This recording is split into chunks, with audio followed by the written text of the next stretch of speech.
Ok. Vous en avez pas marre d'appuyer 40 fois sur record et 40 fois supprimer la même phrase que vous étiez en train de dire dans votre projet, dans votre vidéo, dans votre texte, dans votre document, dans votre calcul mental? Eh bien, la situation est toute simple. Il ne faut juste pas faire 40 vidéos. On fait qu'une seule et après on la monte. Par exemple là, normalement.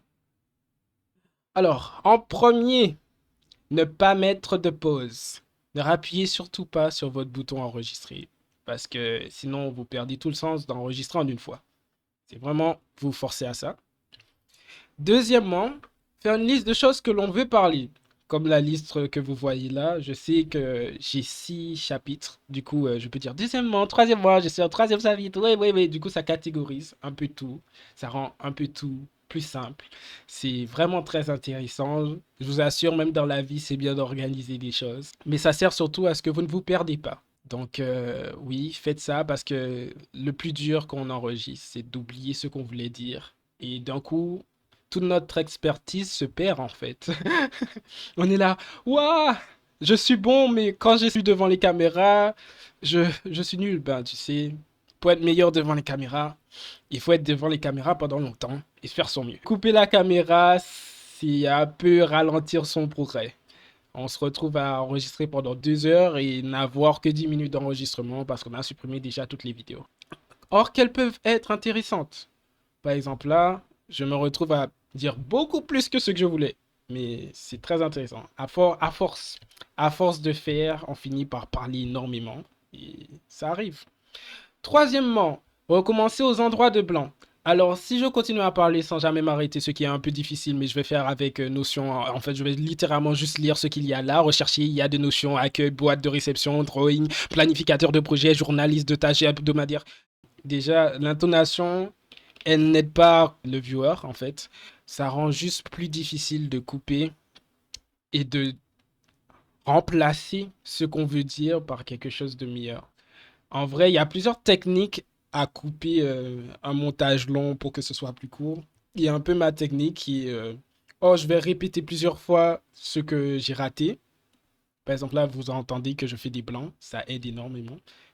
Mais oui, moi, ma technique, c'est plutôt de recommencer ce que je suis en train de dire pour avoir la meilleure combinaison de phrases, la meilleure combinaison euh, et pouvoir choisir. Il y a d'autres personnes qui parlent plus lentement en général.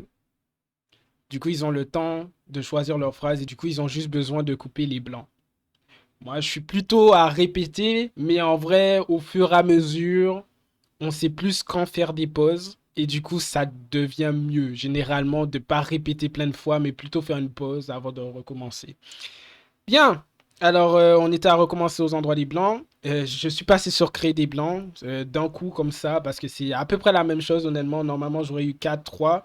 Mais ouais. Je vais plutôt faire une conclusion, ce que en vrai, normalement, vous ne devriez pas faire. Mais c'était un peu le truc cool, c'est que recommencer aux endroits de blancs et créer des blancs, c'est la même chose. C'est le même conseil. Normalement, c'est numéro 4, avoir un volume suivant le contexte. En plus, j'ai parlé ça déjà. Oh putain. Bref. C'est mieux de suivre la liste. Du coup, créer des blancs. Oui, comment créer des blancs? Créer des blancs, c'est en attendant. Entre chaque. Non, pas chaque mot.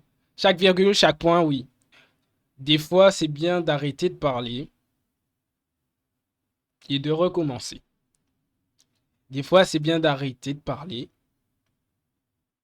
de recommencer. Sauf que comme on a fait un cut, ben on dirait qu'on ne s'est pas arrêté de parler.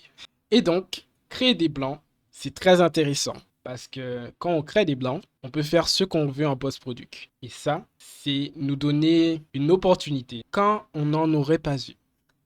Good! Putain, c'était dur parce que je savais même pas comment dire ça en français. 5. Avoir un volume suivant le contexte. Je change de numéro, je dis 5. Numéro 5. Astuce 5. 5, 5, 5, 5. Le volume est sûrement trop fort. Ça sature. Normalement, on règle ça d'abord. Mais je vais faire comme ça. Mais ouais. 5, avoir un volume suivant le contexte. Début de la phrase, on parle plus fort, généralement en français. Aussi, les mots. Des fois, des mots, on va dire, mots. Les mots. Les mots. On dit pas les mots. On dit les mots. Bref, le volume est important. Si on finit avec un volume haut et que ce volume haut doit continuer, ben on le continue. Si je dis, on va pas faire je vous dis toi tout de suite. Bref, l'intonation, le volume, c'est un peu naturel pour la plupart des gens, hein. Mais c'est moins naturel qu'on fait des pauses. Parce que les pauses, des fois, elles peuvent être longues. Et quand les pauses sont longues, ça ne se suit plus. Le volume ne se suit plus, c'est plus difficilement compréhensible. 6, 6. Éditer en choisissant les meilleurs rushs. Bien sûr, ça, c'est après l'éditage. Et je vais vous montrer comment éditer pour l'enregistrement. Du coup, je vais enregistrer ça, je vais relier les rushs, je vais re-enregistrer. Et je vais montrer l'enregistrement. Du coup, là, ça, je vais l'enregistrer.